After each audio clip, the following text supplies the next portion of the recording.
दिल्ली में Lal Qila metro station के पास हुए ब्लास्ट के बाद व्हाइट कॉलर टेररिज्म पर से पर्दा हटा और जब ये पर्दा हटा तो ऐसे कई नाम सामने आए जिसे सुनकर सभी दंग थे। देश में आतंक को पनाह देने वाले डॉक्टर्स और प्रोफेसर्स के साथ एक पूरी यूनिवर्सिटी का नाम सामने आया, अल फलाह यूनिवर्सिटी। इस यूनिवर्सिटी का पूरा सच क्या है, इस यूनिवर्सिटी के तार महू से कैसे जुड़े हैं और इसका इंदौर से क्या कनेक्शन है, आज हम इस पूरी खबर पर पड़ताल करेंगे। इस यूनिवर्सिटी का पूरा सच क्या है जानेंगे। नमस्कार, मेरा नाम है कनुप्रिया सत्तन और आप देख रहे हैं राष्ट्रीय जनभावना। लाल किले के पास 10 नवंबर को सफेद हुंडई i20 कार में हुए विस्फोट में 13 लोगों की जान गई, जबकि 20 से ज्यादा लोग घायल हैं। विस्फोट को अल फलाह के डॉक्टर उमर नबी ने अंजाम दिया, जो खुद भी मारा गया। वो जम्मू कश्मीर के पुलवामा का रहने वाला था। अल फलाह के कई अन्य डॉक्टर्स भी पुलिस हिरासत में हैं। यूनिवर्सिटी के संस्थापक जवाद अहमद सिद्दीकी को मनी लॉन्ड्रिंग मामले में गिरफ्तार किया गया। अब ये भी जान लें कि यूनिवर्सिटी की संलिप्तता कैसे तय की गई। दरअसल कार विस्फोट के मामले में चल रही जांच के तहत हरियाणा के फरीदाबाद में स्थित अल फलाह विश्वविद्यालय को लेकर बड़ा खुलासा हुआ। जांच अधिकारियों को पता चला कि 2008 में जो धमाके अहमदाबाद में हुए थे और 2007 के गोरखपुर बम धमाकों के मामले में आरोपी रहा मिर्जा शादाब बेग भी अल फलाह विश्वविद्यालय से ही पढ़ा है। ऐसे में अल फलाह से एक और स्टूडेंट के आतंकवादी गतिविधि में शामिल होने की पुष्टि हो गई।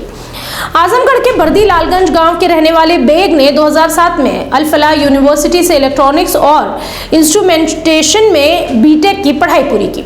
उस पर प्रतिबंधित आतंकवादी संगठन इंडियन मुजाहिदीन यानी कि IM नेटवर्क से जुड़ने का आरोप है। उसने विस्फोट की योजना बनाई, तब वो स्टूडेंट था। उसने इंस्ट्रूमेंटेशन इंजीनियरिंग का कोर्स किया, जो नियंत्रण प्रणाली और स्वचालन प्रौद्योगिकियों के डिजाइन और कार्यान्वयन से संबंधित है। बेग बम बनाने के लिए सभी तकनीकी पहलुओं को जानता था।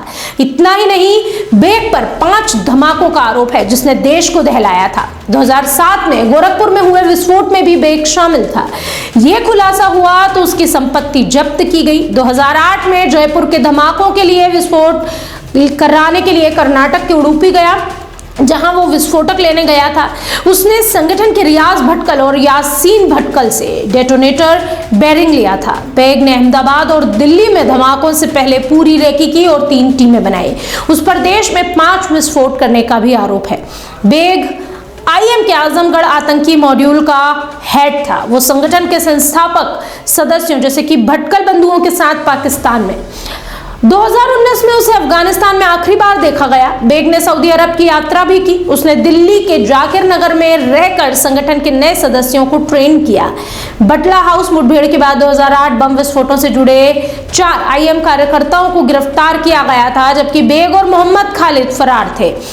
ये कह सकते हैं कि वो लगभग 2 दशक से फरार चल रहा है। एक बार फिर बात करते हैं अल फलाह यूनिवर्सिटी की। दरअसल लाल किला ब्लास्ट से जुड़े मामले में फरीदाबाद स्थित अल फलाह समूह जांच के दायरे में आया। विभिन्न केंद्रीय एजेंसियां संस्थान की जांच में जुटी। ईडी ने अल फलाह समूह से संबंधित कई परिसरों में छापेमारी की, जिनमें से एक महू वाला भी है। वहां से कई साक्ष्य इकट्ठे किए गए। जब उनकी विस्तृत जांच और विश्लेषण की गई तो 18 नवंबर को अल फलाह समूह के अध्यक्ष जवाद अहमद को गिरफ्तार किया गया। ईडी ने अल फलाह समूह के अध्यक्ष जवाद सिद्दीकी को धन शोधन यानी कि मनी लॉन्ड्रिंग मामले में गिरफ्तार किया। धन शोधन निवारण अधिनियम PMLA 2002 की धारा 19 के तहत उसे गिरफ्तार किया गया। ईडी की प्रारंभिक जांच में कई अहम खुलासे हुए। अल फलाह विश्वविद्यालय ने UGC मान्यता के लिए झूठा दावा किया था। ऐसा करके विश्वविद्यालय ने छात्रों, अभिभावकों, हितधारकों और आम जनता को धोखा दिया। यानी कि जो वहां पढ़ रहे थे वो स्टूडेंट्स के साथ साथ ना उनके पेरेंट्स बल्कि कई लोगों के साथ आम जनता को धोखा दिया। गलत ढंग से उन्होंने लाभ और धन भी इकट्ठा किया था। तय प्रावधानों के तहत ये जो यूनिवर्सिटी है इसने दस्तावेज जमा नहीं कराए। नतीजा, विश्वविद्यालय UGC से अनुदान के लिए पात्रता हासिल नहीं कर सका। यानी UGC ने इस यूनिवर्सिटी को कोई मान्यता नहीं दी थी।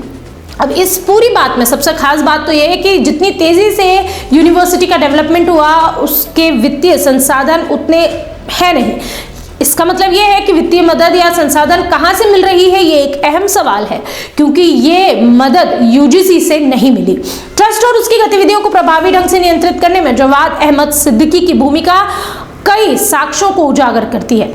ट्रस्टियों ने पारिवारिक कार्यों में धन का दुरुपयोग किया, धन का स्तरीकरण आदि से प्राप्त नकदी और वसूली सहित कई विस्तृत साक्ष्य जो कि हैं वो स्पष्ट रूप से उनके अपराध की और आय के सृजन और स्तरीकरण के पैटर्न को बता रहे हैं। अपराध में अपनी दोष सिद्धि स्थापित करने के बाद जवाद अहमद सिद्दीकी को कानूनी प्रक्रिया का पालन कराने के बाद 18 नवंबर को PMLA 2002 की धारा 19 के तहत गिरफ्तार कर लिया गया। उसे न्यायालय के सामने पेश किया। न्यायालय ने आरोपी को 13 दिन की ईडी हिरासत में भेज दिया। माना जा रहा है कि विस्फोटों से जुड़े कई संदिग्धों का विश्वविद्यालयों से संबंध रहा है, जिसके कारण जांचकर्ताओं को संस्थागत रिकॉर्ड, वित्तीय लेनदेन और प्रशासनिक स्वीकृतियों की जांच करनी पड़ी। मामले की जांच जारी है। दर्ज दोनों मामलों की जांच शाखा की इंटरस्टेट सेल की अलग अलग टीमें भी कर रही हैं। अब आतंकियों को पनाह देने वाली अल फलाह यूनिवर्सिटी के मालिक जवाद सिद्दीकी की बात करते हैं। आखिरकार जवाद सिद्दीकी को पुलिस ने गिरफ्तार किया। उसका भाई हमूद भी महू पुलिस की गिरफ्त में है। उनके महू स्थित 4 मंजिला पैतृक मकान जो कि महू छावनी परिषद के अंडर आता है, उन्होंने तोड़ने की तैयारी शुरू कर दी है। ये मकान तोड़ा जा रहा है। मकान के अवैध हिस्से को लेकर सिद्दीकी परिवार को नोटिस दे दिया गया था। परिवार को 3 दिन में मुकेरीपुरा स्थित अवैध हिस्से को हटाने को कहा गया था। तय समय सीमा के बाद परिषद खुद इस निर्माण को हटा देगी और रिमूवल राशि भी जवाद और हमूद से वसूली जाएगी। आपको बता दें, पुलिस ने उसे गिरफ्तार कर कोर्ट में पेश किया। इसके अलावा जवाद को दिल्ली से पकड़ा गया, जबकि उसके भाई हमूद को महू पुलिस ने हैदराबाद से गिरफ्तार किया। हालांकि यह भी एक बड़ी कहानी है, क्योंकि हमूद को पहले ही गिरफ्तार कर लिया जाना था, लेकिन पुलिस पहले इसकी अनदेखी कर रही थी। वो मामला क्या है, उस पर भी लौटेंगे। दरअसल हमूद को महू पुलिस ने हैदराबाद से गिरफ्तार किया। महू की उस उप जेल में उसे बंद किया गया है। हमूद पर दंगा भड़काने, हत्या के प्रयास सहित धोखाधड़ी के 5 प्रकरण दर्ज हैं। धोखाधड़ी के मामले में महू पुलिस को उसकी 25 सालों से तलाश थी। हमूद ने महू में कई परिवारों को चिटफंड कंपनी में पैसा दोगुना करने के नाम पर ठगा था।